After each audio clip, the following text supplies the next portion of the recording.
What is up, guys? Marcellus Williams, aka TheSwolefessor, here to educate you on health, fitness, social well-being. And today I want to be addressing 5 misconceptions that a lot of powerlifters have about accessory work. Now, it's been really cool, especially for me, you guys know your boys about the craftsmanship, to see more and more powerlifters actually focusing on and incorporating accessory work, and to see more coaches talking about the importance of accessory work. And I like to think that over the past 3 years, I've played a small part in that being the case. But with more and more lifters, actually focusing on it, I've found that there's a lot of misconceptions that have been like popping up and occurring. And I know this just from kind of seeing different things that different lifters are doing, saying, as well as different questions that my clients are having for me, especially my clients who are coaches themselves, that there's just a few misconceptions that I figured that I would address. Now, also in the description box down below, I'm gonna have pretty much every single video that I've ever done over accessory work linked. So that way you guys can use this video as well as all the videos down below as like a resource for, programming your accessory work, how to incorporate it for your clients, just hopefully not only addressing these misconceptions, but then telling you like, okay,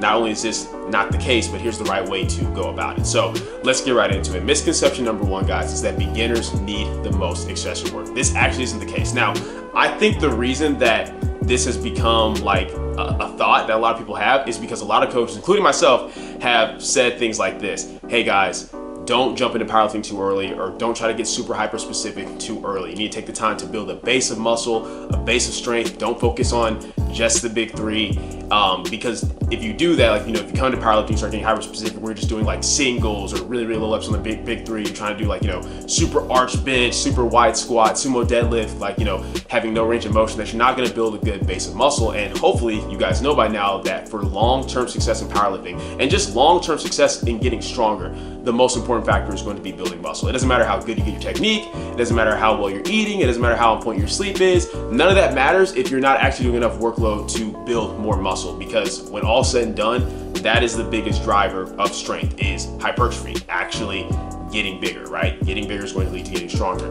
Now, because a bunch of us have said things like that, I feel like people have taken it as, okay, well, as a beginner, I need to either just stay away from the big 3, or if I do the big 3, I need to put my main focus on a bunch of accessory movements, like a bunch of different types of chest presses, as much machine work as possible, things like that.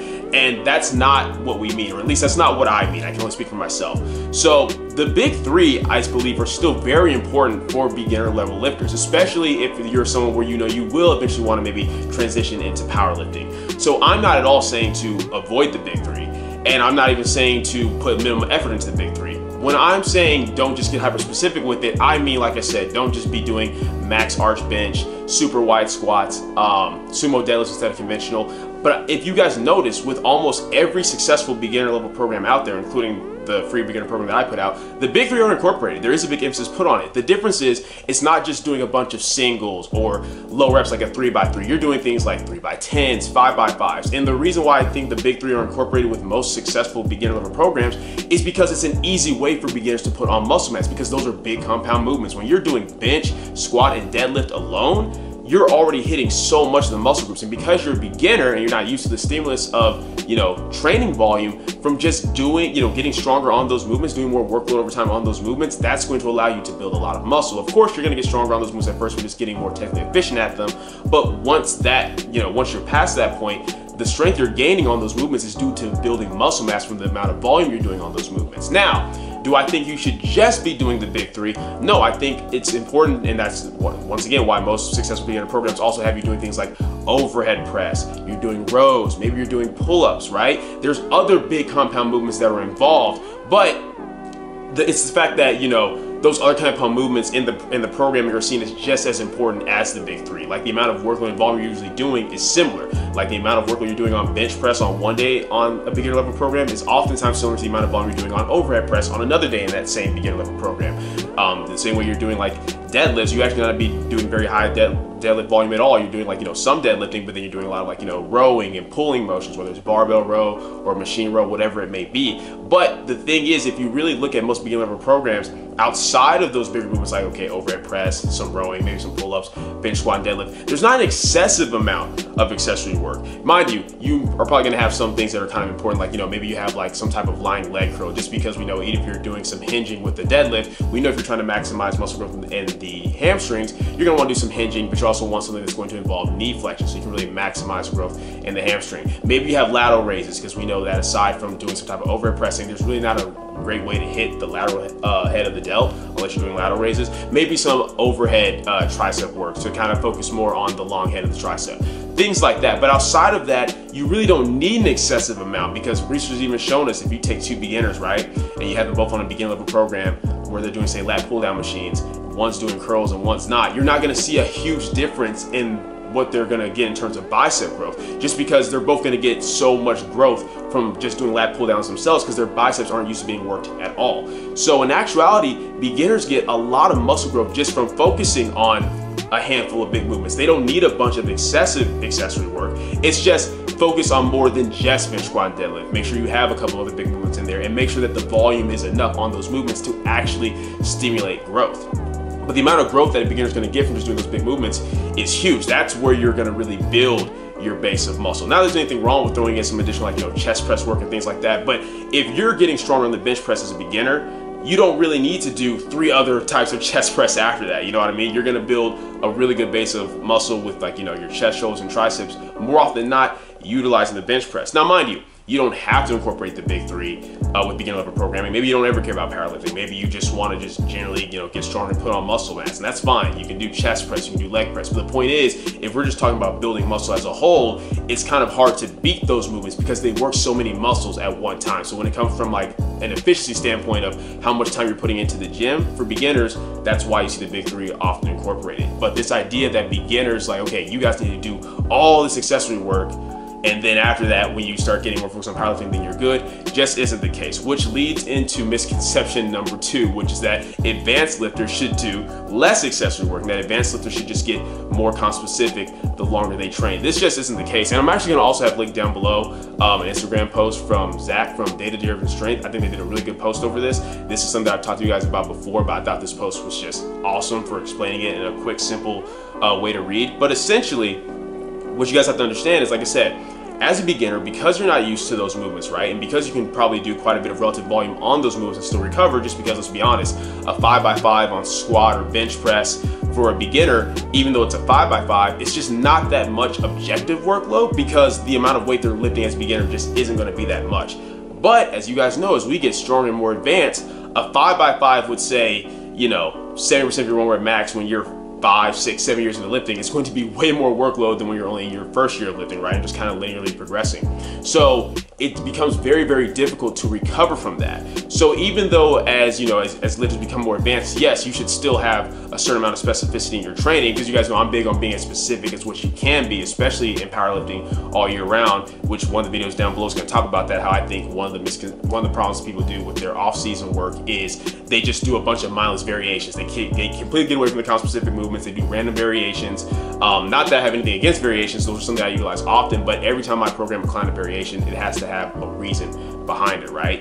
But I believe that, hey, if you just finished a meet but you're feeling healthy and you can still be concept-specific, do that. I think you should be pushing your accessory work a lot more in the off season to help you build muscle, but I believe that, as we get more advanced, yes, you should be as concept-specific as what you can be, but it's understanding that as you get more advanced, how concept-specific you can be is probably going to be a lot less than when you were a beginner and when you were weaker. You can only recover so much. In actuality, advanced lifters should probably be doing more accessory work relative to beginners, because you're only gonna be able to squat so much before, my back can't take this anymore, my core can't take this anymore, my hips can't take this anymore, but I know I still need to get some more additional volume on my quads in order to grow, because you become more advanced, you need more total volume and workload to grow than compared to what you maybe needed as a beginner. So because of that, that's where doing things like, okay, I'm gonna belt squat after I do my competition squats. That's where that comes in. That's where the importance of doing additional chest press work or dumbbell press work when you're done bench pressing. That's where that comes in, right? That's the importance of, like, hey, a stronger back is gonna lead to me being stronger on all of the big 3. So let's make sure we're getting plenty of rowing work, pulling work, things like that. But the more advanced you get,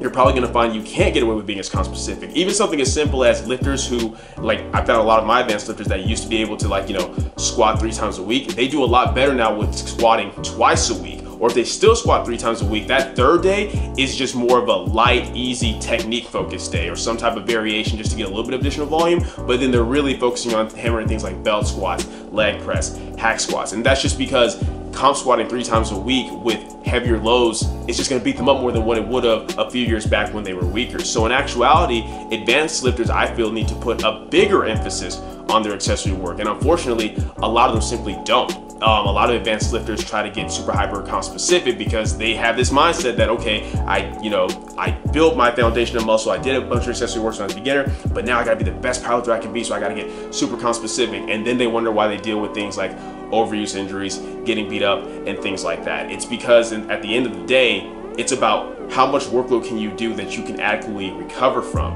versus trying to add an additional 2 to 3 sets of squats in that is just gonna beat you up. Don't worry about that. Do what you can as far as being as specific as you can, but then go get some belt squats afterwards. As far as the deadlift, if you can only do so much deadlift volume before feeling beat up, okay, do some deadlift work, then maybe get some RDLs in, go get some leg curls, things like that.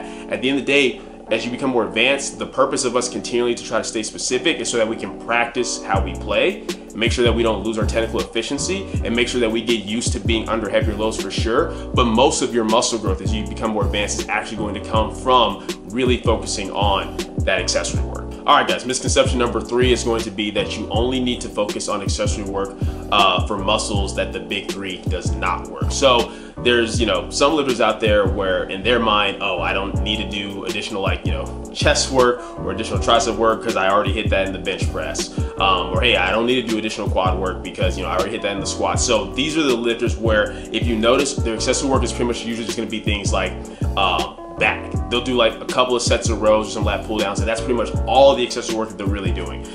Because in their mind, hey, I'm hitting these other muscle groups with the big 3 already, so I only need to focus on muscle groups that aren't necessarily getting hit directly. And even though some of them may think that the back gets worked with their deadlifts to some degree, they understand that they need some actual dynamic full range of motion movements like rows and pulls to actually grow their back.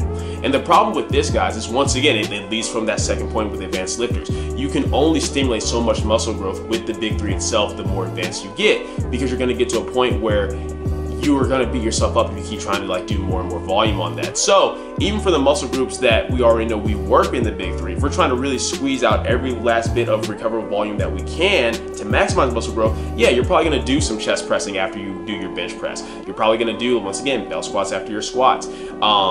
Things that work your glutes, things that work your hamstrings. Even though the big 3 do work these muscle groups, getting that additional volume in is going to help you. And it's understanding you don't have to be training near necessarily your max recoverable volume all the time. In fact, I actually discourage doing that because you have to keep all your variables so perfect, because otherwise you're going to over fatigue yourself and put yourself in a huge fatigue debt. But even for trying to just think about, okay, how much max adaptative volume can I do each year, meaning I can do a good amount of volume, recover from it, and build muscle growth, there's a lot of that's left on the table because people are only working the muscle groups that the big 3 don't hit when it comes to their accessory work. So I feel actually taking the time to understand that, hey, no, you want to train everything with your accessory work is important. Now, are you going to train some things more than others relative to you as a lifter? Absolutely. If you're somebody where you're just built super well to squat, where man, I get a lot out of just my squat volume, somebody like my boy Russell Orhe, that makes sense. If you notice, guys, he doesn't do a whole lot of lower body accessory work compared to everything else because he just really doesn't need to. The amount of volume that he's able to do on squats due to how he's built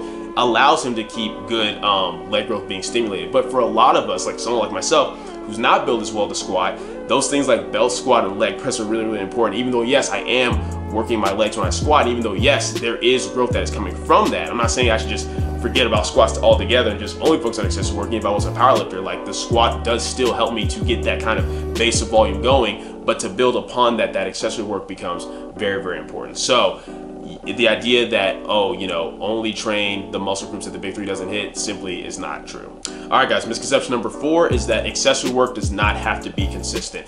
This is pretty much the people where they understand, okay, I need to be doing some type of accessory work, but they're kind of always changing what they're doing. They kind of just do what they feel like doing the day of. So maybe, usually after their deadlifts, maybe they were doing lat pull downs, and maybe they did it for a couple weeks, and then decide, I don't want to do this anymore. So they go do a seated cable row instead. It's important to give your accessory work structure, guys.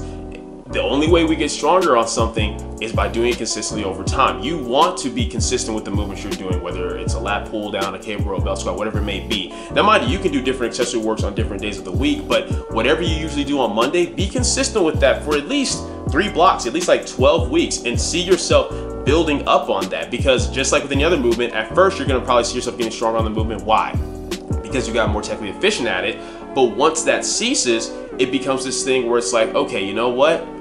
Now if I see myself getting strong in this movement, I know it's because I'm actually getting those adaptations that I want. I'm actually building muscle. But you're not gonna be able to do that if you're constantly just switching movements like on a weekly basis, right? It won't be a matter of, oh, look, I'm getting stronger. It's like you'll feel like you're getting stronger because you keep going to a new movement and then getting better at it. But once again, you're getting better at it due to just getting more technically efficient at it. So be consistent with your accessory work. It's okay to switch things out every now and then, especially depending on what type of movement we're talking about, right? Like what I'll often do with my clients is within a macro cycle, so a series of blocks, keep the accessory work fairly consistent, and then I'll periodize things. So maybe if you're doing a 3x15 block 1 on a movement, block 2 will become a 4x12, block 3 becomes like a 5x10. But that movement is staying consistent, so that way you're actually gradually doing more workload on that movement from block to block to block, so that you're stimulating good muscle growth. Then we go into a new macro cycle, the next few series of blocks, then maybe I'll switch it out. Okay, you know what? We've been doing seated cable row, let's switch it out for a pin lay row or machine row. That's fine. It's okay to want to have, like, you know, that novelty eventually,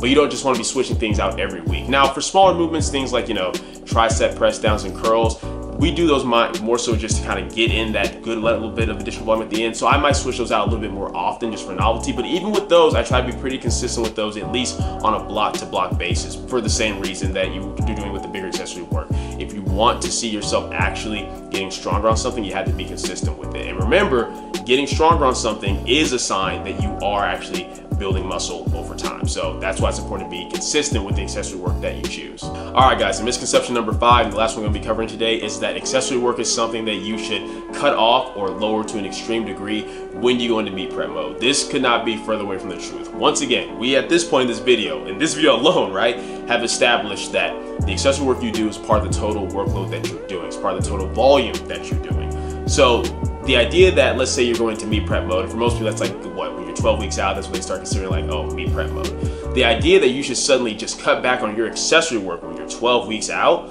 or just not do any at all, is completely flawed, because that's a huge part of what's going to help you continue to grow and build muscle and thus build strength on the big 3 when you actually compete at your meet, right? So this idea that you need to suddenly like scale it back isn't true. Now, do you maybe need to adjust certain things? Because if you're in meet prep mode, maybe you're just being a little bit more content-specific, you're pushing the big 3 that much more. So maybe like the RPEs you have assigned to your accessory work isn't exactly the same. Sure, and when you get to a point where you're like, say, 8 or even 4 weeks out, you might switch out some of the movements you're doing. For example, for a lot of my clients, if they have things like weighted pull-ups, weighted dips, incline bench, things like that, then when we get about 4 weeks out, I might switch those out. Instead of weighted pull-ups, maybe I have you just doing lat pull-downs. Instead of like incline barbell weighted dips, maybe I have you do a chest press machine. And that's just because those movements become a little bit easier to recover from. They don't beat you up as much, but we're still pushing accessory work all the way up until the meet. Now, what I will do is taper the accessory work when we're 1 week out, because that's part of what I do with my clients as a part of the taper. Aside from just tapering things with the big 3,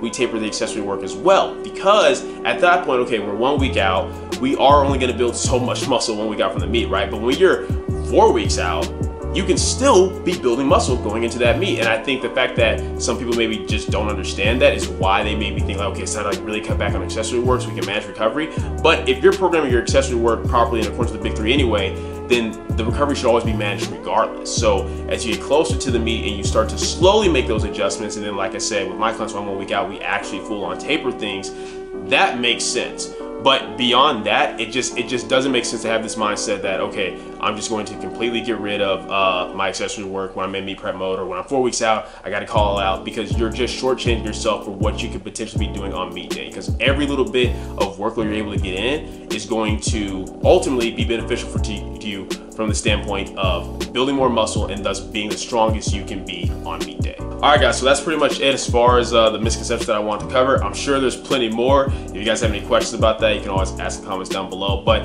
just wanted to make this video because, like I said, it's really awesome to see more people putting out information over accessory work, to see more people being focused on it. But just like with anything else, we want to make sure that we're going about the right way, make sure the information we're putting out over this stuff is valid. And ultimately, you guys already know this channel is for you guys. It's for your betterment. It's to help you guys, you know, learn more and maximize your own training results. So hopefully you were able to take something from this. Hopefully I was able to break down those misconceptions in a way that you guys understand. And like I said, if you have further questions about how to program your accessory work or anything like that, definitely check out the video description box down below. But that's pretty much it for this video, guys. Hope you enjoyed it. If you did, go ahead and leave a comment down below. Let me know what you did. If you're not, leave a comment down below. Let me know What can we do better? Like the video, share, subscribe. Keep it simple, specific, scientific. I'll catch you guys later.